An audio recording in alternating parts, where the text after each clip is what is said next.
break down party with you. Folk is over. No woke. Folk is over. Celebrate. So of course, Tifa's sizement is incredibly important, everyone. So hello everyone, in this video I'm gonna break down the celebrating victory of Tifa's Popeyes. And genuinely, this is a big win, right? So I've been following, of course, this news this week in great details of Tifa's power, so to speak. But seriously, like no jokes, guys, Tifa's massive titties is like a massive crushing on the wokeness. And I'm gonna break down why here. We're gonna talk about PlayStation, Crunchyroll, I guess, but of course generally the culture itself, right? Like we won, right? Let's talk about it. So the video, subscribe, like button. Let's talk about Tifa's Popeyes. Of course, I'm talking about this Tifa's new outfit. Yeah, you're like, nothing at all, Tifa-chan. So you probably see the thing, right? The Tifa's coming in here with big Popeyes. Let me just do a reaction so you know what I'm talking about here. Yeah, what I'm looking at. Yeah, shade my eyes to be Tifa, definitely.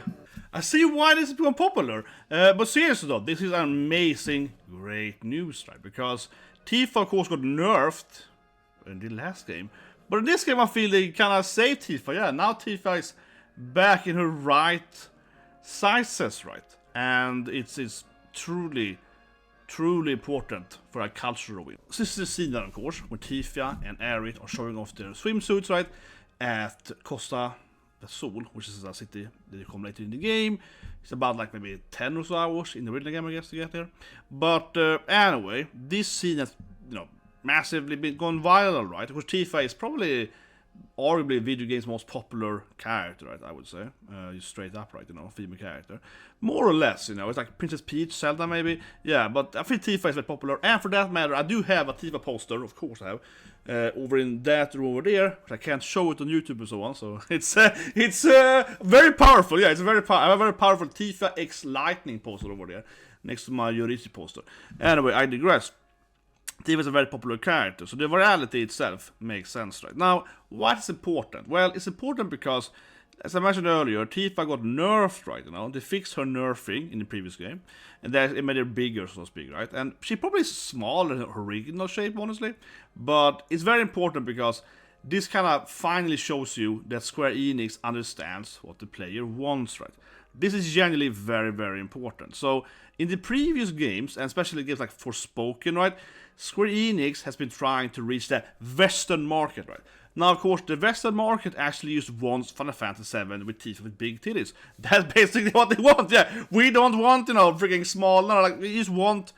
The reason, it's so funny, right, in a sad way, so the reason these games have been selling well for so many years is, of course, because this is what people want.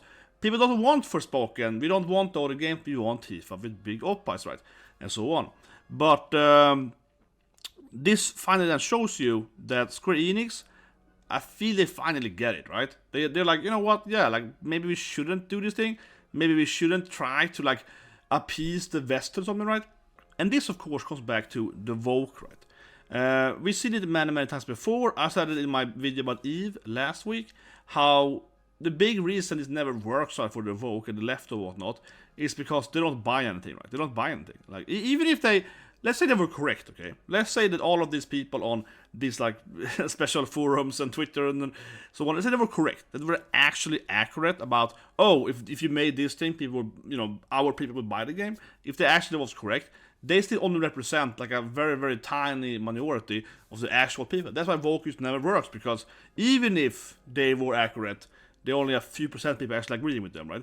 Now, of course, even people that are agreeing with them doesn't buy stuff anyway. So, of course, sales numbers has been abysmal, right? Every time Sony and Square Enix has tried to appease them, right? And this game honestly feels like maybe they finally get it. And that brings us to this thing. Sony has been very hardcore on censorship for the latest years.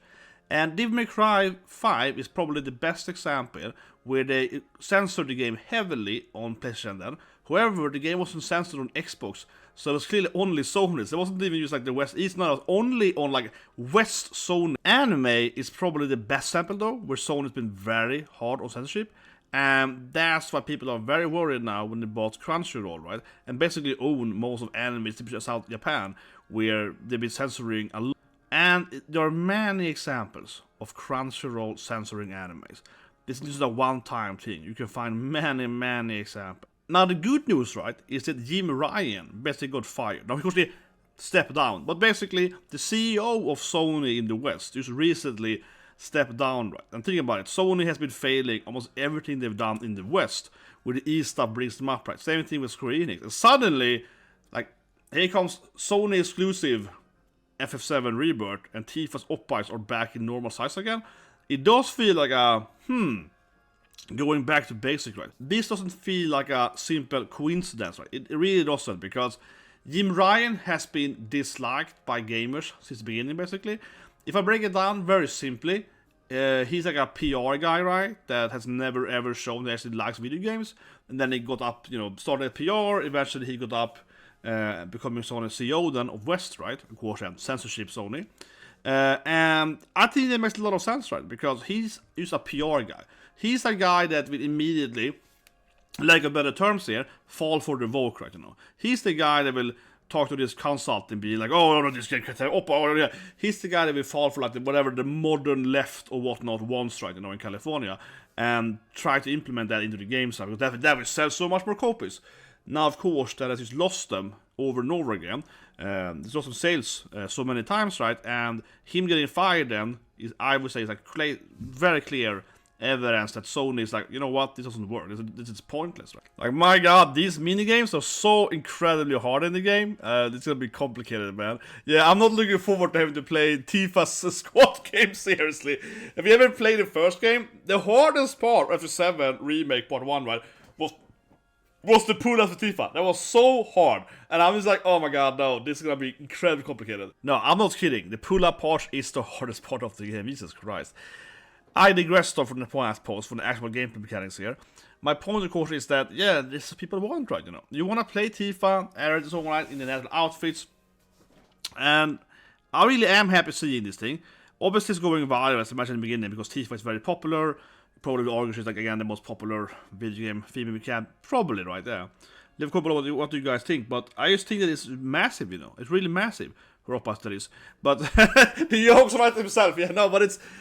Honestly, I think it is like V1, because this really does feel like Square Enix and Sony have finally like fired their like ESG department. They're like, yeah, let's not evoke anymore. Square Enix is like, you know what, let's actually make money instead. I think that it isn't just a combination of, well, this is what sells, right, like FF7 and so on, but also games like Forespoken failing so miserably. Forspoken is probably one of the best samples of games going way to Volk, right?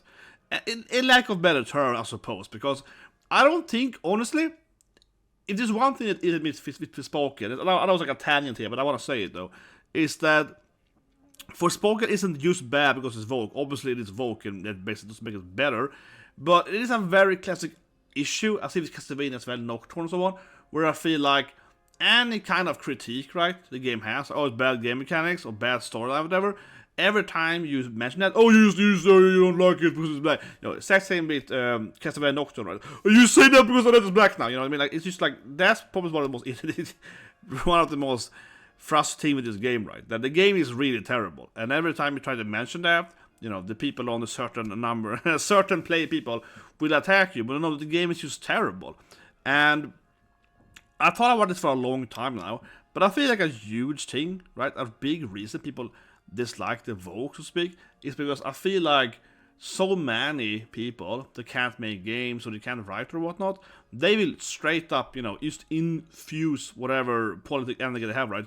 Purposely, not because they believe in it, purposely, instead of trying to write good stuff, right?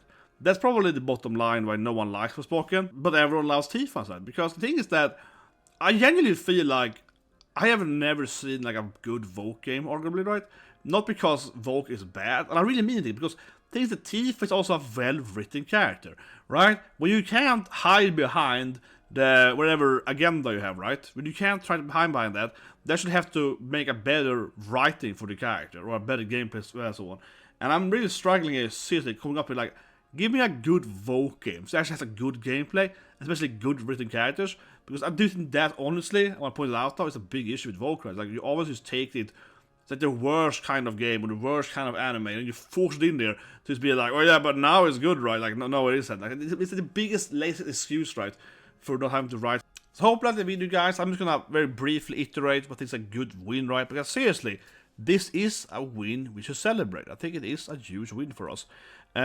It feels like Japan finally realized that, you know what we make is what they actually want outside. And honestly, it does bother me a bit that Japanese writers and developers and so on has figured out people want big Tifa, people big knockers, oppies, because if it's selling, don't change it, right? Like, don't fix it if it isn't broken. But it's finally feels now that Square Enix and Sony are like, you know what, we are making money outside Japan a lot. And the more we listen to people outside Japan, the less money we make. Let's just go back and give them exactly what they want, this thing, right? And I think they finally get that. Because interestingly enough, right, Japan is, I would say, easily is the winner of pop cultural victory on the continent, on the planet, of everything, right? Because certainly America is the highest, like, cultural spreading country, but it also is 3 times bigger than Japan, right? Per person, Japanese people definitely have the highest popular cultural victory. Like, I'm from Sweden, and in Sweden, American culture is by far number 1. Then it's Japan, right? And it's just slightly after it. Yeah, it's like, no, it's very popular there. Japanese culture is very, very popular, but of course, the more they change it into whatever they think the West wants, the worse it gets, right? And like I said earlier, like firing that guy, firing other people, and so on, makes it better, right? Like, they seem to finally, hopefully, get it. And lastly, I guess I hope that Crunchyroll stops censoring anime and so on, right? Because they will also lose money to that. And also, as you saw earlier with like High Guard and Spice, like, don't make your own like fake animes that no one wants to pay for anyway. Like, this is, oh god, that is terrible. You know, I actually saw that. I actually did react to it. I actually watched every episode. Like, I gave it like an actual fair chance. And it's just like one of the worst things I've ever seen in my life, for every reason possible. And also, it isn't even woke in that sense. I leave it at the last comment, guys. If you actually see High Guard Spies, it isn't progressive, because everyone is exactly what's supposed to be. The dwarf is a blacksmith, the elf is a rogue and so on. It's actually quite not progressive. Everyone's like born into the class and so on. So if you actually break it down, it's a kind of class communism society, as a Marxist viewpoint of it. Wait a minute, they even failed of making it properly woke. And guys, subscribe and have a great day.